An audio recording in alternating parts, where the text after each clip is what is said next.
Everyone is welcome here, it's time to make new friends. Aquavide Uskava, fill your Glencairn.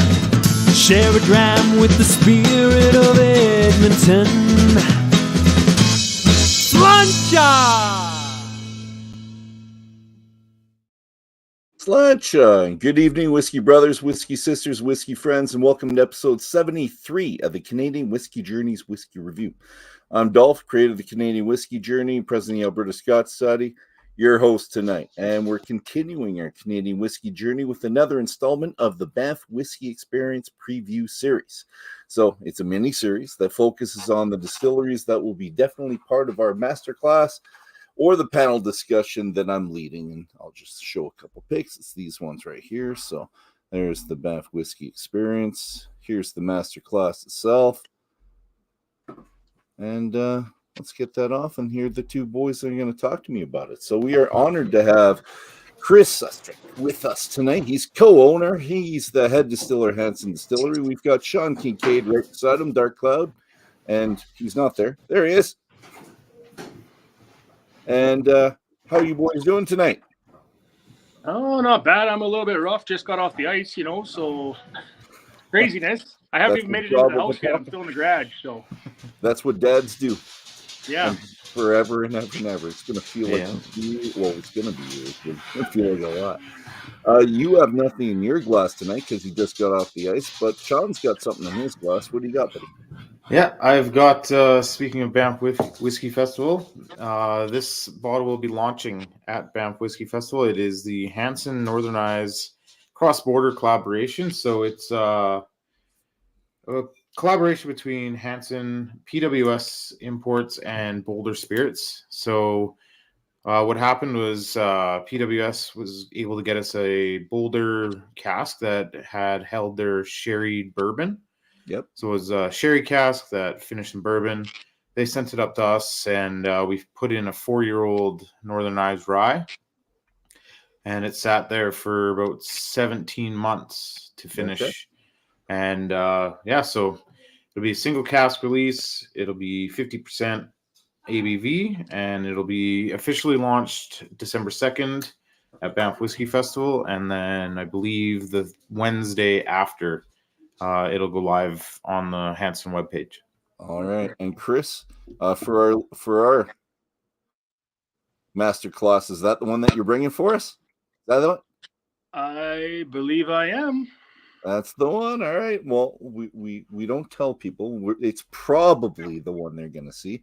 They have to make it to the masterclass to see what we actually get. So cheers to you, boys. I've got 3 drinks. So I've got I got this one. Some people might recognize that. That's a pretty good whiskey, I think. That's a pretty good one, yeah. And that's Sean's. He can talk to you about that if he wants to after. We've got the 5-year-old there. And we've got that one right there. So we've got 3 whiskeys that I'm sipping on. But they're mini Glencairns. It looks like they're very full from there, but really they're just little ones. That's the normal one. So I've been this one is my favorite, actually, right there. And no insult to you there, Dark Cloud, but this one was the first one that I really had from Hansen, that I really had in front of me for like hours trying to taste over a period of time. So this it's got a place in my heart. So that's what that one is. All right. So let's start off. So I first read a portion of your story, so Hansen's story, on page 120 of this book, The Definitive Guide to Canadian Distilleries by Davin Kirkmo and Blair Phillips. Now it says, and I'm just going to leave this up here as I do it because I can read my notes on the side. Co-founder Shana Hansen's great-grandfather, Carl, left the American Badlands early in the 20th century. He hopped on a train and didn't get off until the tracks ended in the middle of Alberta. There, he met Amanda and started a new life. They were farmers and did whatever was needed to get by when farming wasn't good, says Hansen. And that includes making moonshine. Hansen says her grandparents adapted the tradition and made spirits their whole life. They passed it down to my dad, who passed the process down to you, good sir. And it's a pretty good story. We've got love, we've got adventure, we've got moonshine. It's got everything that we all want in a story. Makes it kind of Alberta-like. It's beautiful. I love it. So Anything to add to that story that you want to show? The inception of it all. Well, I owe it all to the Hansens. I mean, that's 100 years of spirit making as moonshiners, I guess. And then Shane and I just took it to the next level. And I enjoy whiskey, so I thought, why not become a good whiskey maker? There's more to the story. I'm going to pull more out. Let's get a little bit of background information before we start on you. So what did you do prior to becoming a distillery owner? And what did you do to train to get ready for this, though, to become the distiller? So I grew up as a welder, essentially, and I was welding with our own, me and Shane had our own company until the end of 2014. Moonshining in my garage was actually a habit, not a habit. Well, I guess it turned into a habit, but it was a passion and a hobby of mine. And when we got out of the patch, I went back to school and took power engineering. Yep. And while I was taking power engineering, I was getting better and better. I played with more whiskeys. I had stuff aging in small barrels. And we were actually running a batch off just before I finished school. And Shayna's grandma was down, and she's the one that showed me how to moonshine a little bit, along with her dad. She said, "Damn, you're getting good at this." So I finished school, and Shane and I went to the States, and we actually just wheeled into a craft distillery out of the blue. And I was like, man, these things are pretty neat. So then we started looking around. We toured more and more and more, and then come back to Alberta, and well, there wasn't any craft distilleries around. So we decided to just jump in. So 7th distillery opened in all of Alberta, December 16th,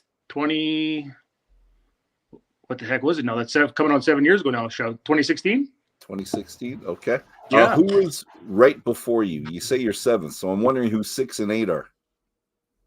So I don't know who 6 and 8 are. I know that Strathcona and I opened up the same day, actually.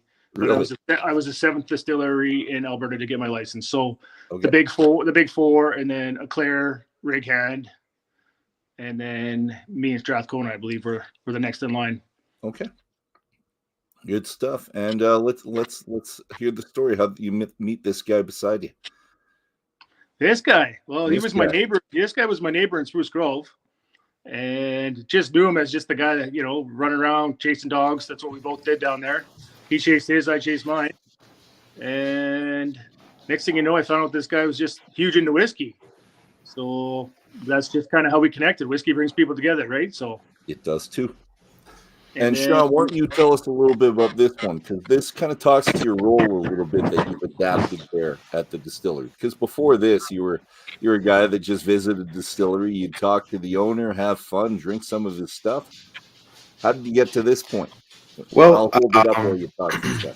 Yeah, like Kris said, we were neighbors. We'd see each other walking around the neighborhood with our dogs and our kids, and obviously, their truck had Hansen written all over it, so I just said, "Hey, I'm going to talk to these guys." My wife always says I stalked them whenever they were walking down my street, but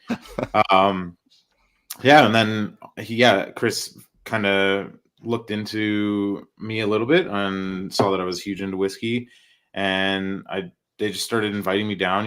Any of the cream liqueurs, they'd say, "Hey, we got to set a bottle aside for you. Just come down and visit us."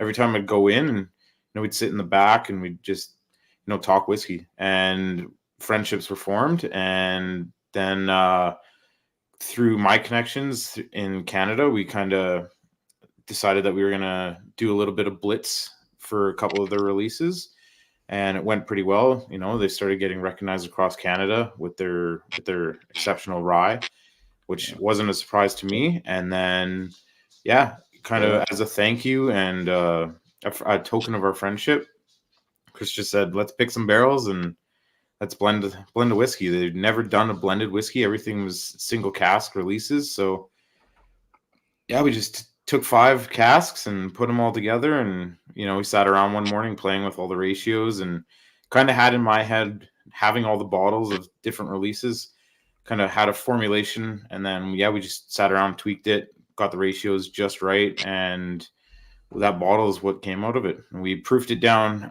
a whopping 2.4%.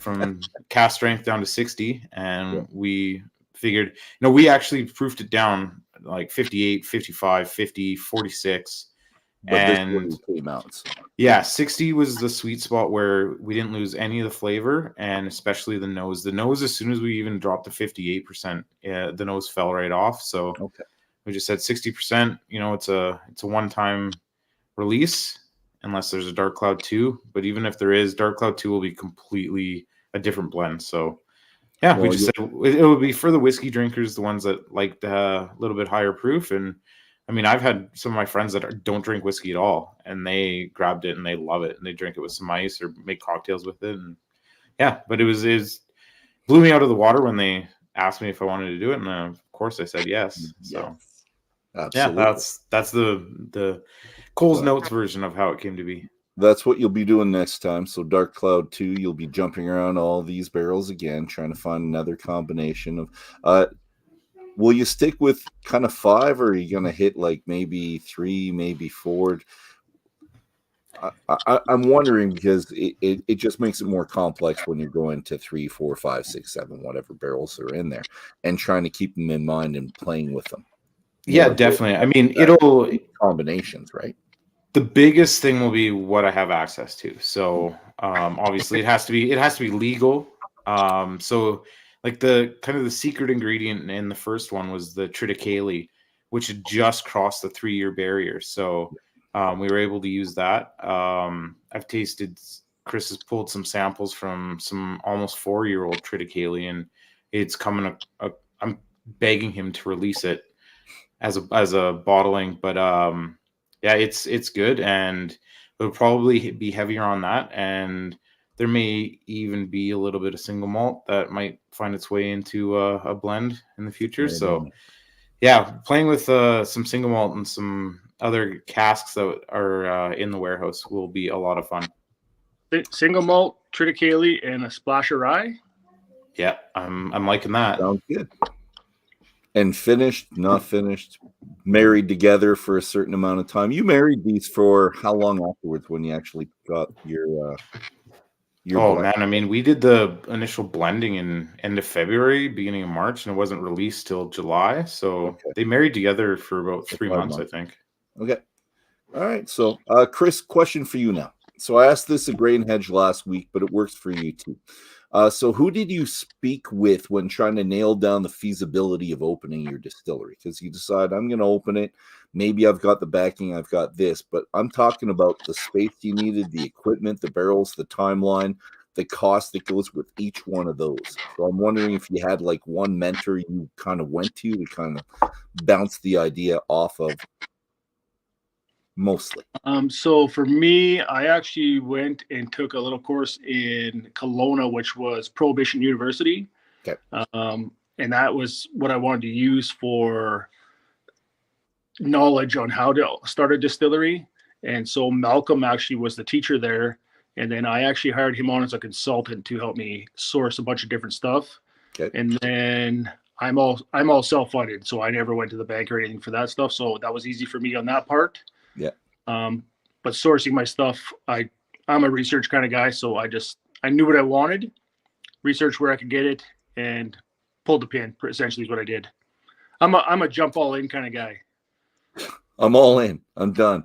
But so you're buying the equipment, that's a set price, and then you're worried about the barrels a little bit as well too, right? So where do you get your barrels? So you got the information from him, but how much are you going in high hog on barrels? Because most of the distillers I talk to, they start figuring out that they're spending a lot of money up front on a lot of barrels because they just want to get stuff into barrels and aging and trying to get that moving as much as possible. Was that a thing, or did you have enough barrels? That's a thing. Now, for me, I started off smaller with some of my smaller barrels, and then I let them go into the year and a half before I surely knew what I wanted to do with my stuff. And I liked the way it was going before I started hammering a lot more barrels. And now that I've got it into the 3 and the 5 year, I'm ramping up my barrel production way up there. So I'm just slowly rolling the train of whiskey to the proper elevation of where I want it to be. I didn't want to just fill 1,000 barrels and hope for the best. I wanted to know exactly what was going to be the outcome before I started filling up more barrels. And grain, where do you get your grain first? So all of our grain comes from Shayna's great grandfather Carl. Okay. It's his sister's granddaughter that's farming out in Stellar. Okay. So when the Hansen family knew that we were looking for grain, they said, "Hey, you know what? We still have a connection to a farmer." I grew up on a farm myself. I got out of the farm as soon as I was 18. I left the farm. I was like, "That's that's it." But we got the connection to the Hansen family as close as we could, and I went and talked to them. And so I buy all my grain from them, and they sow for me the exact seed that I want in the same field for me every year, and it keeps me consistent. And your maltsters then? I'm using Red Shed. Red Shed. Okay. Yeah. And I love these guys. Actually, this weekend, Matt, I just spent some time with him after the Calgary Whiskey Fest. It was, not seeing me. Okay. And yeah, they're great. And 100%. I met them at, I think it was a whiskey festival, like when they first started, and they said, "Hey, can you want to come down tour?" And so I went down, toured them. They were just getting going, and I just like the small family connection. So I'd rather support all my little small family people that are in the community than huge big guys, right? So yeah. Well, I spent time there. It was August 1st this year. They had the open house. So I spent time there this year, which was fun.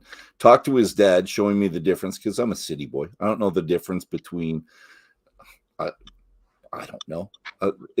We had the wheat looked like spindly, like there was 4 grains on it as opposed to the 2 grains with the barley.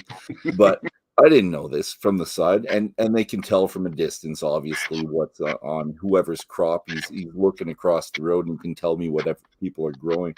And it's just, I love these guys because they're passionate. They know their stuff. They've been dealing with it since they've been 2-3 years old. They can tell the difference, something that I didn't know now at 54. Right. So it was a great experience, and I loved just talking to them. And I was probably a pain in the butt, right? But didn't matter. I just kept talking, kept asking.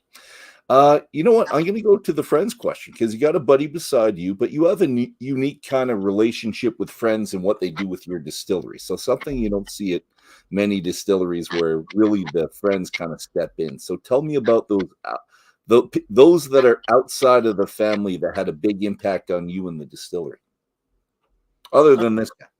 Well, I got my good friend Darren. I got a few friends that come around, and we just sit down and talk as their customers. And then I got open arms, and I invite anybody into the back anytime they want. So the next thing you know, we're sitting in the back and probably one too many Uber rides home, and that's usually how it starts. And I just become great friends with people, and I look up to the people that are huge in the whiskey community for their input on what I'm producing. I mean, I think that I make good whiskey, but until I put it across a whole bunch of lips, that's how it all started. So same with Sean. Like when Sean came in, I wanted his opinion on what he thought where my whiskey was.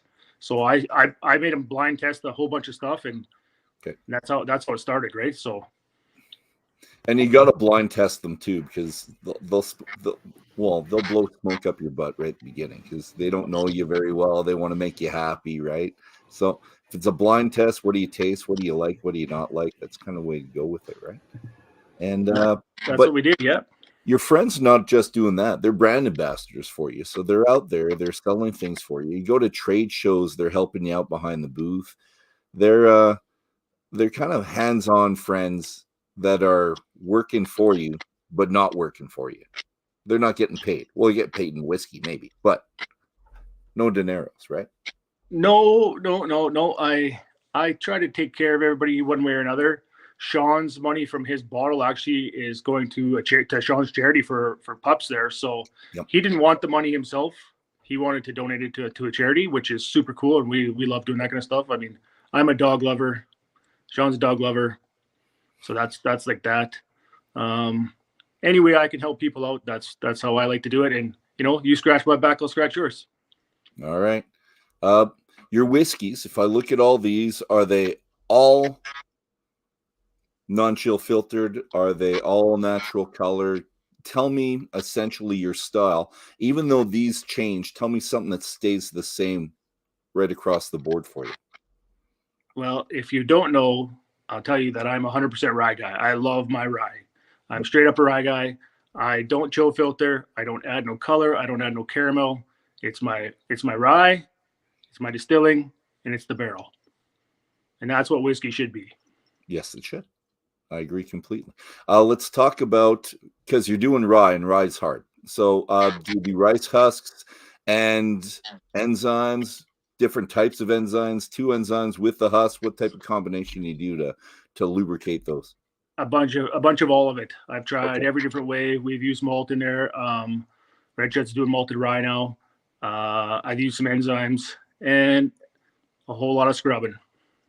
Yeah, because it burns. And I'm a brewer, distiller, and every time that I put rye in there, it just burns the crap out of it. And it is scrubbing, and it's not just easy, just like anyways. It's hours, and that's just on a 20 liter. Is what? Right? Oh yeah, no, I know. I do her. I've got it down to a science. When I actually, a little secret here, and everybody asks me when they walk in, they're like, "What is that big paddle you have there for?" And I have a big O-ring paddle for canoeing. Yep. And so as soon as I crack open the still, I get that paddle in and I start pulling the sauce off the bottom. Well, it's still super, super hot, and it saves a lot of time on scrubbing because it actually rubs against the pot itself. Okay. That's a trade secret, so don't tell too many people that, okay? Nobody. And yeah, let's just leave it at that. That's good. That's perfect. It's what we want to do. You cleaned it. You've got your own system. You've established this over 7 years. It's good. I'm going to go into you've recently made a pretty big announcement that took some of our whiskey community by surprise, me specifically.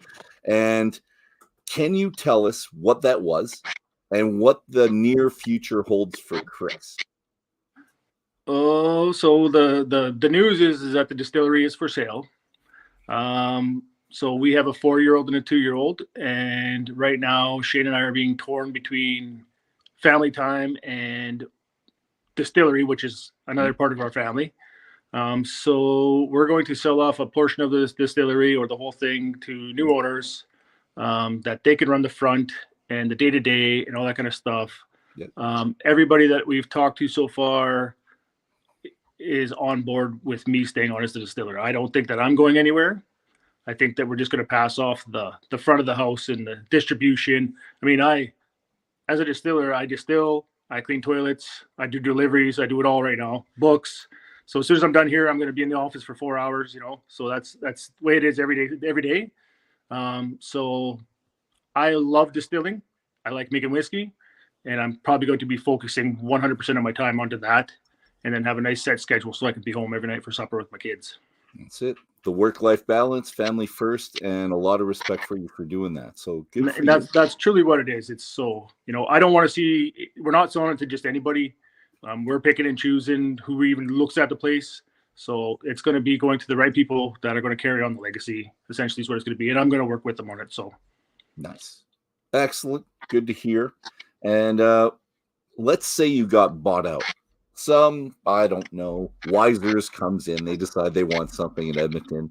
They throw $142 million in your lap. And, of course, you take it. Could you see yourself walking away and then coming back later type thing? If you ever walked away for one, coming back when the kids are 18, 16, hockey's done, soccer's done, basketball, everything's done. $142 million? Well, yeah. 14 million. I don't know. Let's start small. If it's 142 Dolph, I think maybe we'll have another distillery that just does special stuff that Sean and I are doing somewhere maybe a little warmer or something like that. That's probably what we're going to be doing. No, Sean's telling you to go to Ireland and we go to Ireland. Yeah, we had talked about today when the kids were skating. We were talking about we got to go to Ireland. That's on the list here. So excellent. All right, well, gentlemen, it's been a pleasure. Thank you very much. I'm not going to keep you away from the chillins any longer than this, but I'm really happy you came on tonight. I'm really happy we were and people able to see you before we see you in Banff. We got a sneak peek at the bottle. Let's see another sneak peek at that bottle really quick that you're going to taste on. There we go. Northern, and don't read too much because I want this to be a surprise. But again, that's where we're going to see it. That I'll see you in. It's 2.5 weeks. It's coming up quick. Yeah, it's right around the corner. Everybody's getting super excited now. Everybody's masterclass are all looked after, and yeah, it's just getting there and chilling out and having a good time for a couple days. All right, boys. Well, we'll see you at the Banff Whiskey Experience. I'll be there Friday night enjoying the company of many people. And it's just a couple little comments in there on the side. Just want to make sure that you have this. And, oh, sorry, this one we didn't see. Get rid of that before the end, just so people get their kudos before we sign off. All right. And this last one I like the most, so we're going to leave it at that. Thank you, John. We'll talk to you later. Cheers, everybody. Sláinte. Have a fantastic day. And hopefully we see a lot of you at the Banff Whiskey Experience on December 1st and 2nd. Cheers, everybody. Cheers, buddy.